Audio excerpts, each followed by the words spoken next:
Саламатсыздарбы урматтуу биздин каттоочулар. Мен атым Азат. Сенна мед клиникасында врач-уролог-андролог болуп эмгектенем. Сиздерге бүгүн простатит оорусу жөнүндө кыскача маалымат берип кеткибиз келет. Сиздер билгендей эле, простатит оорусу эркектерде эң көп кездешкен оорулардын катарын толтурат. Простатит оорусунун биринчи белгилери бул заара бат-бат кылышуусу, экинчиси заара оорутуп келишүүсү, үчүнчүдөн төшөктөгү алсыздыгы болуп эсептелинет. Төртүнчүдөн жаш жубайлар балалуу болууга кичине татаалыраак болуп калат. Простатиттин эң негизги себеби бул биринчиден инфекция болуп келип чыгат. Инфекция каяктан келип чыгат? Баягы эле жыныстык катнашта аргин менен боло бергенден болуп чыгат.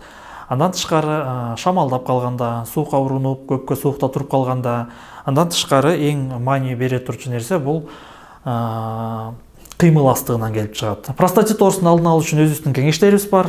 Биринчиден бул жыныстык катнаш үзгүлтүүсүз болуш керек. Жыныстык катнаш бир адам менен болуш керек. Сууктан алыс болуш керек. Суукка урунбай бутту жылып алып жүрүш керек.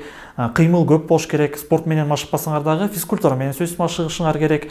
Анан эң негизгиси тамеки, арак, спирт ичимдиктерин колдонбошуңуздар керек. Ушул биздин кеңештерибизге карабастан бүгүнкү күндө простатит оорусу абдан көп кездешет. Улусуна да карабайт, жашына да карабайт.